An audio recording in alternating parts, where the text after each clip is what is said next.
The Invisible Woman, The Story of Nelly Ternan and Charles Dickens, by Claire Tomalin. Narrated by Wanda McCaddon. Copyright 1990-1991 by Claire Tomalin. This unabridged audiobook is published by arrangement with Claire Tomalin, care of David Godwin Associates Limited, and was produced in the year 2012 by Tantor Media Incorporated, which holds the copyright thereto. Was talking with Mrs. Warner, who gave her opinion, with some busyness, that theatrical people, players, were not lower in character, etc., than literary people. But I fear this is only the result of a mind never very elevated, undergoing a process of vulgarization. William Charles Macready, the actor, reporting a conversation with his leading lady in his diary for the 11th of February 1847. I suppose that most gentlemen become acquainted with some people that they would not wish all their friends to know that they know. They go about so much more than we do and meet people of all sorts. Emily Dunstable to Lily Dale in The Last Chronicle of Barset by Anthony Trollope, 1867. No conceivable process by which the girl might grow into the middle-aged woman ever seemed to have presented itself to Dickens's imagination. His heroines are perennially young and pure. The fear of ageing, an ever-present horror in a society that demanded girlish women, never seems to trouble their heads at all. Furthermore, though spinsters are acknowledged to be laughing-stocks, the Dickensian heroine must display no eagerness to get hold of a husband. Ideally, she should be perfectly unaware of the facts of life, and will imagine that the man who is forcing his attentions upon her is really applying to become her brother or father. John Carey, The Violent Effigy, a study of Dickens's imagination, 1973. Marry this woman?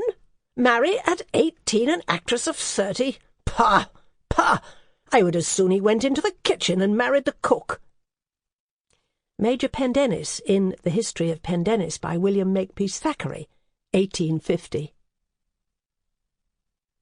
Part 1. 1. N. This is the story of someone who almost wasn't there, who vanished into thin air. Her name, dates, family and experiences very nearly disappeared from the record for good. What's more, she connived at her own obliteration. During her lifetime her children were quite ignorant of her history. Why and how this happened is the theme, and how by a hair's breadth she was reclaimed from oblivion, despite strenuous efforts to keep her there. She was N, otherwise Nelly, Miss Ellen, the patient, the princess, ELT, the dear girl, the darling, the magic circle of one, the little riddle, Miss T, Miss Vernon, Miss Terman, Miss Teeman, Miss Turnham, and probably Mrs. Tringham. She played a central part in the life of Charles Dickens, at a time when he was perhaps the best-known man in Britain. The relationship lasted for nearly 13 years, from 1857 until his death in 1870. Her full name was Ellen Lawless Ternan, though she was almost always known as Nelly, and will be called Nelly in this book. She was born in 1839, was 18 to Dickens's 45 when they met, and outlived him by 44 years. Clearly she could have given the world a unique account of his character and life, and her part in it. Yet, although she was intelligent, well-educated, and able to express herself in writing, among other things, she helped her sister research and write a literary biography in the 1890s. She never wrote a line about him. In fact, she left no written trace, and precious little spoken record of the fact that she had even known him. She was wholly excluded from the great biography of Dickens written by his friend John Forster, who knew her well. No letter to her from Dickens, or from her to Dickens, appears to have survived, and there is no mention of her in the first edition of his letters, which was prepared by two of her close friends, Georgina Hogarth, his sister-in-law, and Mary or Mamie Dickens, his elder daughter. When in 1905 the Dickensian, a scholarly and celebratory magazine, was founded, and its editors were keen to publish reminiscences by anyone who had actually known the great man, no approach was made to Nelly or any other member of her family, and neither she nor her surviving sister Fanny volunteered any contribution. Nelly was not the only member of her family to be blotted out. Fanny, a remarkable woman by any standards, who had also known Dickens well, got similar treatment in the 3-volume autobiography of her own husband, Thomas Adolphus Trollope. She is there, but only as a very shadowy figure. This was not spite, for he was devoted to her and she to him. It was fear of gossip, of scandal, of disgrace. Thomas, born in 1810, was the elder brother of Anthony, and as prolific as all the writing Trollopes, his autobiography is a book of considerable charm, studded with famous literary names. It appeared in the late 1880s and contained a particularly pleasant account of Dickens, whom he had known well. Trollope also knew his sister-in-law Nelly well. She stayed in his Italian and English houses on many occasions. But you would not guess as much from his book, nor can you glean from it the names of Fanny's parents and sisters, or anything about her hard-working professional past. Nelly and Fanny Ternan were written out for 2 reasons. The first and obvious one is that Nelly was a blot on the good name of Dickens, and the Dickens machinery for public relations was unrivalled.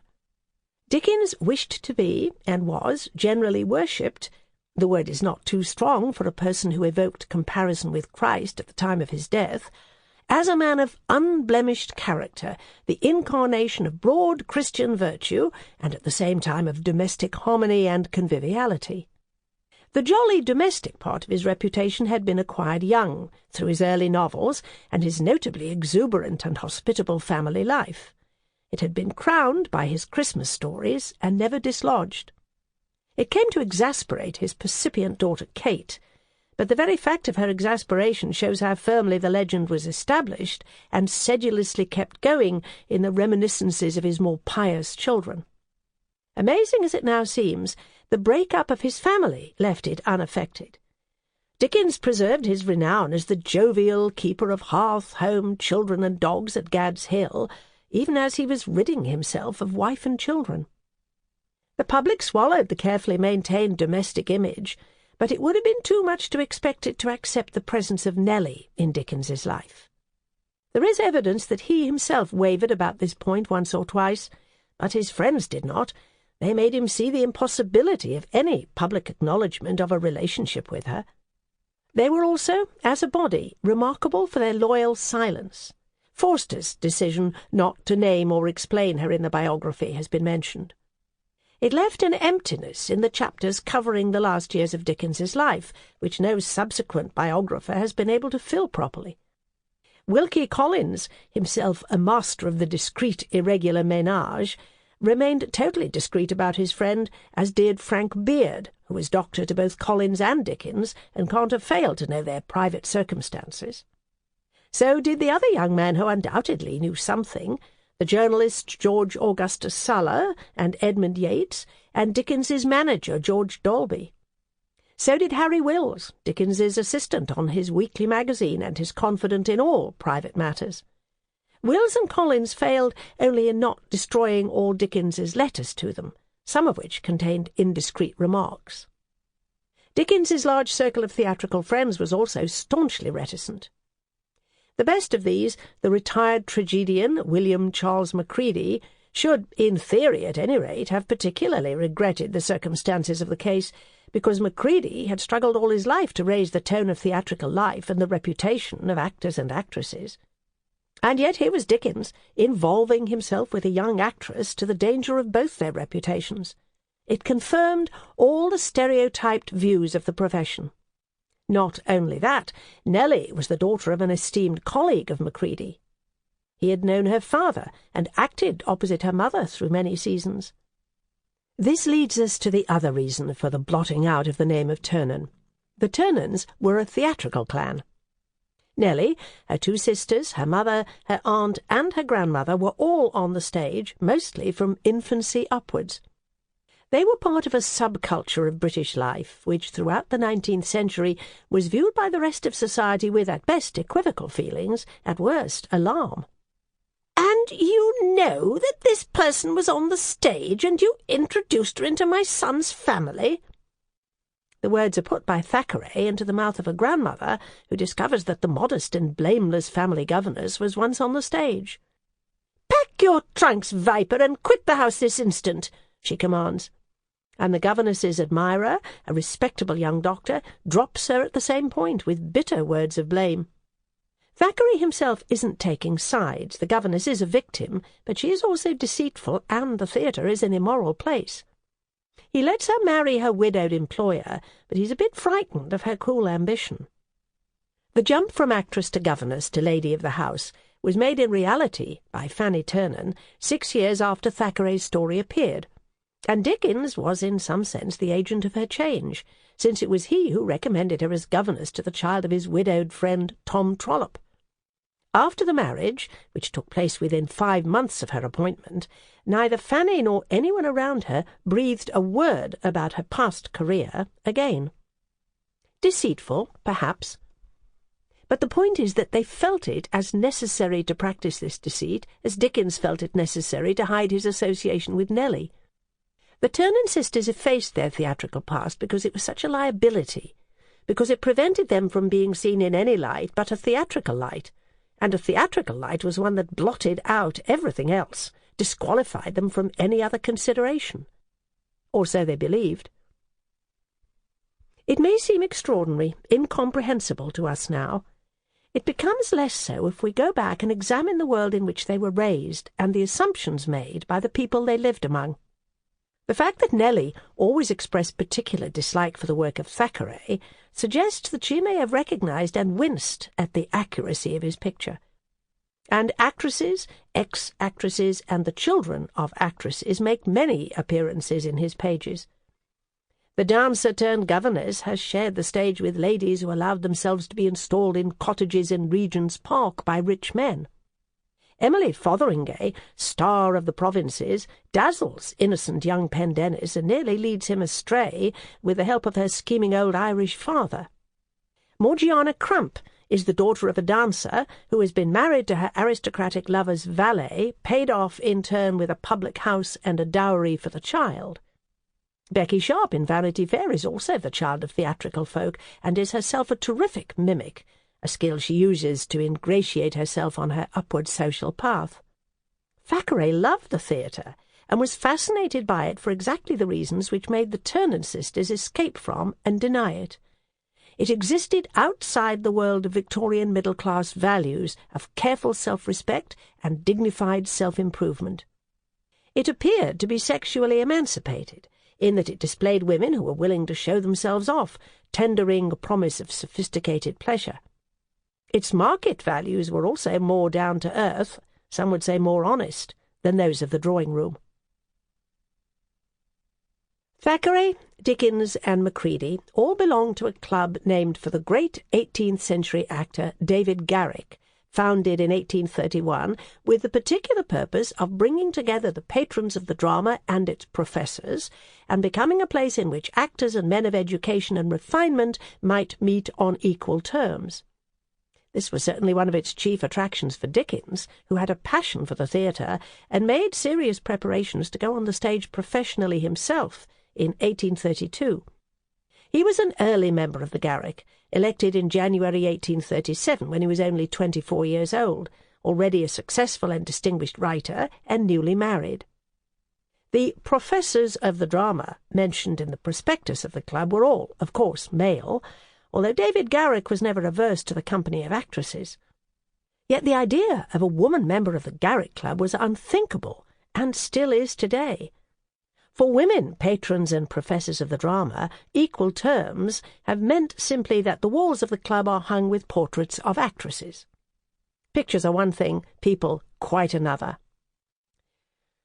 "Well, perhaps in the next world women will be more valued than they are in this," grumbled the great Mrs. Sarah Siddons.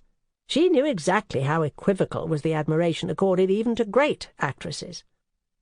Nelly's portrait is not on the walls of the Garrick, but she did at last reach the steps outside. It was on these steps of the old building that a group of members was standing together on a May evening in 1858, gossiping enjoyably. The subject of their gossip was their fellow member Charles Dickens, by then the best-known writer in England and doubtless in the world. Dickens had just separated formally from his wife Catherine after 22 years of marriage, an almost unheard-of action in high Victorian England. He had done it brutally and publicly, Catherine was not renowned for her beauty or her wit, but she was a clearly blameless mother of 10, and he had insisted on taking her children from her and keeping them under his own care and that of Catherine's younger sister Georgina Hogarth, who was so much enthralled to Dickens that she braved her family's outrage and the disapproval of the public to remain with him.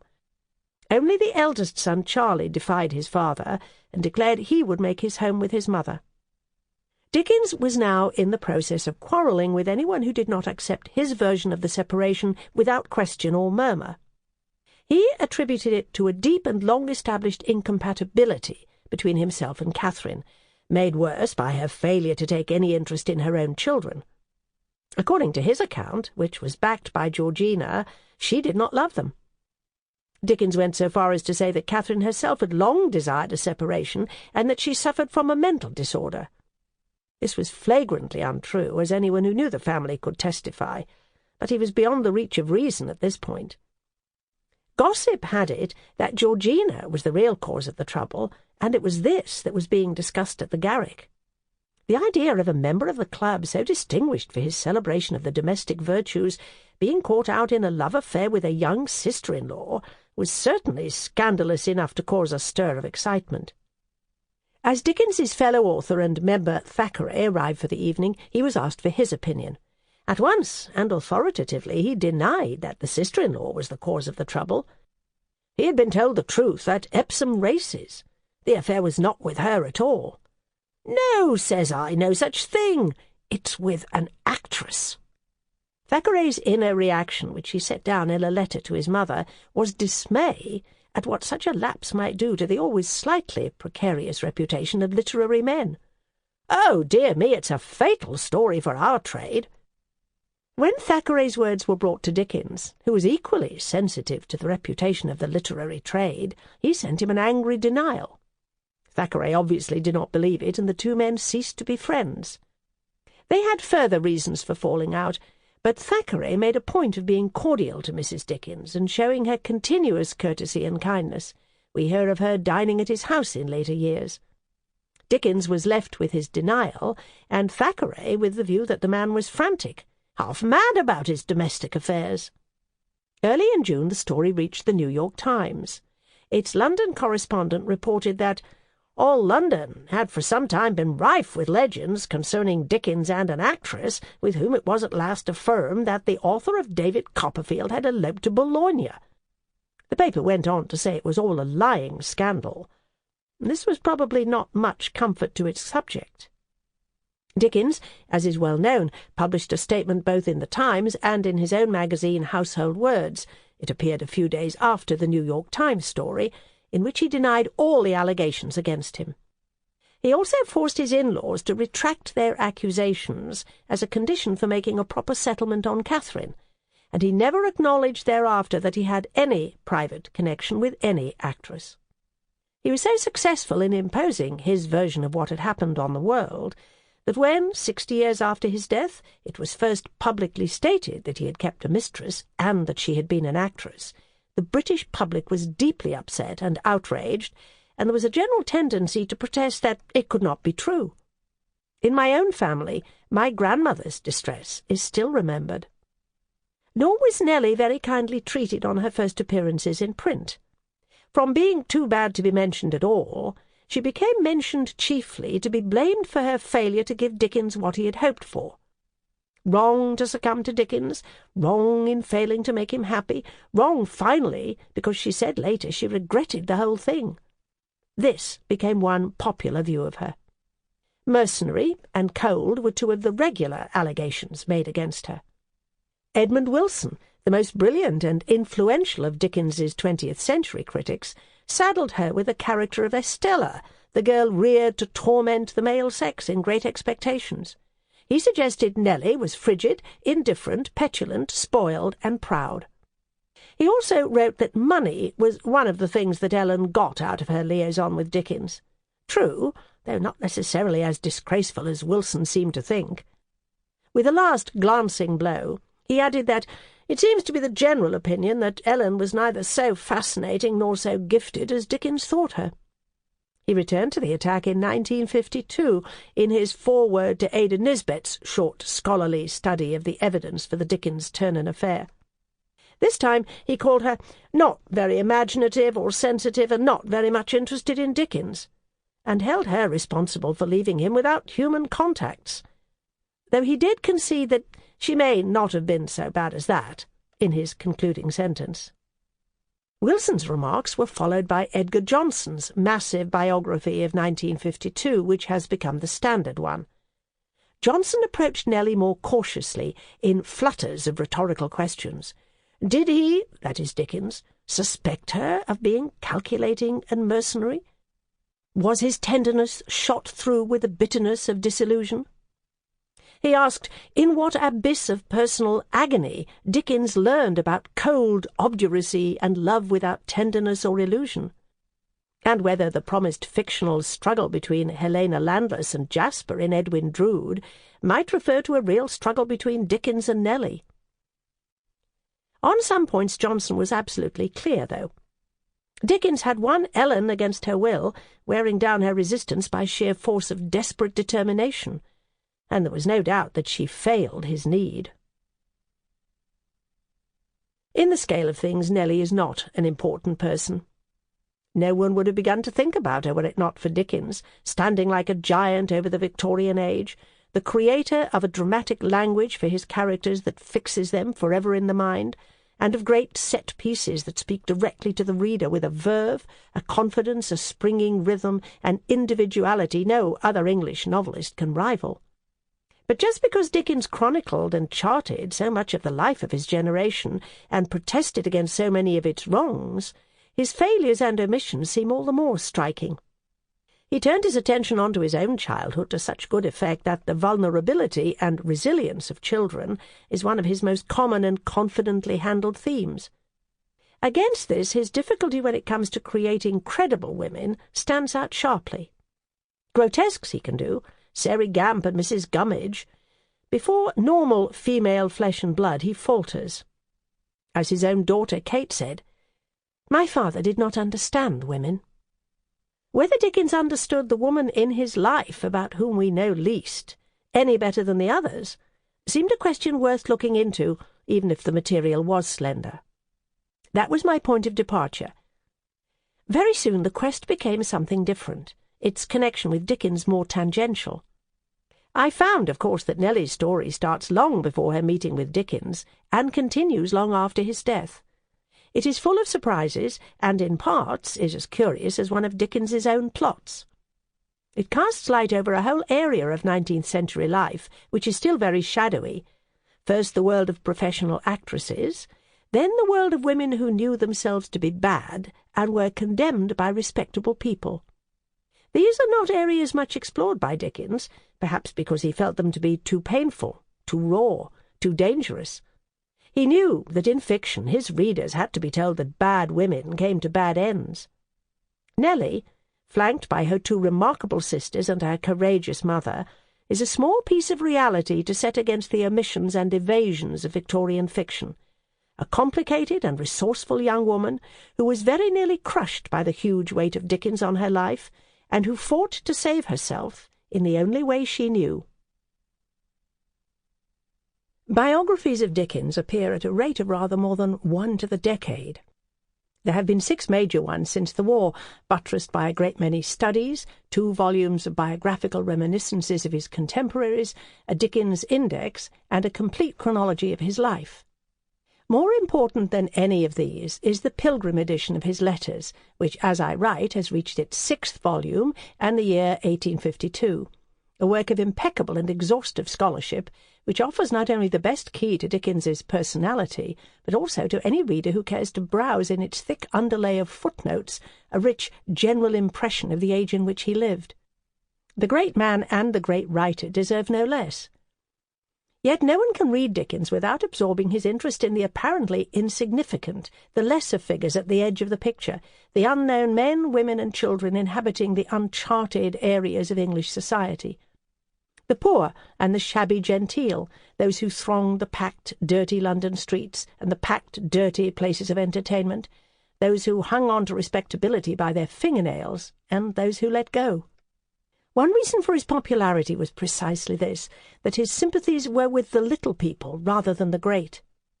It provides as good a starting point as any for looking into the life of the small figure of the undistinguished actress half hidden at the edge of the Dickensian panorama, Wilson's commonplace person, who has so far attracted little interest in her own right and still less sympathy. 2. Agreeable and beautiful talents. Nelly's history begins with a matriarchy. Her mother and her grandmother, though neither was rich or highly educated, were both independent and enterprising professional women. In each case their husbands disappeared from the scene when the children were still small. Nelly's mother was about 10 when she lost her father, and Nelly herself was younger still, and can have had very little memory of hers. Mother and grandmother were women who earned their own livings, organised their own careers, and managed to bring up their families without the help of husbands, brothers, or sons. This was something so rare in 19th-century England as to set them quite apart from the general experience. The stage was virtually the only profession in which this sort of independence was possible for women at this time. The microcosm of the theatre differed in almost every respect from the social world surrounding it. An actress could, for instance, command payment equal to that of a man or better. She could make her own working contracts. Her horizons, instead of being limited to a domestic circle, were as wide as the English-speaking theatre. She could, and frequently did, flout the prevailing sexual rules. The admirable Fanny Kelly, a contemporary of Nelly's mother, bore and brought up a daughter unassisted and never married. In the same generation, Fanny Kemble left her husband when she found him tyrannous and later divorced him. Mrs. Siddons arranged her life so that she and her husband were never together. Lucia Elisabetta Vestris abandoned her first husband, and Mrs. Abington paid hers an annual sum to keep away. Helen Fawcett, a byword for respectability in the Victorian theatre, was the child of an actress who left her husband, and Helen's early career was actually managed by her mother's lover, the actor William Farren. Ellen Terry took husbands and lovers with a total disregard of what the world might say. Both her children were illegitimate. Fanny Sterling, one of the finest of the mid-century actresses, separated from her husband and lived openly with another man, whom she was able to marry only at the end of her life. And so on. None of these was a wicked woman, but they lived by standards that were quite different from those of their contemporaries, and much closer to those of the late 20th century. Still more remarkable, perhaps, women were accepted as directors and managers. At the very beginning of the century, the Rochester circuit, which had theatres in a good number of Kentish towns, was managed by the efficient and popular Mrs. Baker. In the 1830s, the actress Louisa Nisbet managed first the Queen's Theatre and then the Adelphi, with all that character of taste and propriety which lady managers seem to have a peculiar talent of imparting to such things. Admirable managers they are, and the influence they possess is really extraordinary. So wrote a young theatre critic called Charles Dickens. Another actress, Elizabeth Yates, also managed the Adelphi for a while in the 1840s after the death of her husband. But the best known of the women managers was undoubtedly Lucia Vestris, who described herself as the first of all dramatic Joan of Arcs, and brought about a revolution in staging techniques during her 25 years at the Olympic, Covent Garden and the Lyceum between the 1830s and her death in the mid-50s. The theatrical world was hierarchical, with London stars at the top and the poorest of the provincial strolling players at the bottom of the heap. It was also relatively small and closely interconnected. The great stars depended on their earnings from regular tours of the provinces. They worked with the stock companies and got to know their managers and regular players well in the process. Equally, the provincial companies were the nurseries of talent, and their star performers moved on into London. Tate Wilkinson, for example, who ran the York circuit in the last years of the 18th century, discovered or promoted the talents of a galaxy that included Mrs. Jordan, Mrs. Inchbald, Charles Matthews, and John Kemble. The prompter in Wilkinson's company for many years was John Jarman, Nelly Ternan's grandfather. The children of actors tended to follow their parents onto the stage, and there was both intermarriage and a circulation of the younger or less successful brothers and sisters around the provinces. John Kemble's brother Charles, for instance, married Marie-Thérèse de Caen, bringing two great clans together and producing Fanny Kemble from their union. Miss de Caen had begun her stage career at 6. Sample complete. Ready to continue?